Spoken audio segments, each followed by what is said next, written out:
Good morning everyone, respected principal, teachers, parents and all my dear friends. My name is Albina Shahrukh Shah from 5th class. Today I am going to speak a few words about Independence Day. At first I wish you all a very happy Independence Day.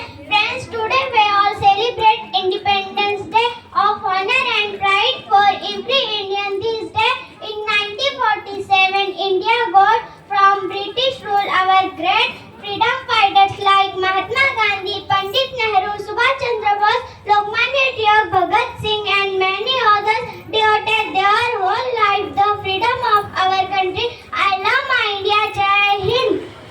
आता मी इंग्रजीमधून भाषण केले, पण मला या भाषणाव्यतिरिक्त आणखी काय सांगायचे आहे ते तुम्ही शांतपणे ऐकेल हे मला मनापासून वाटते.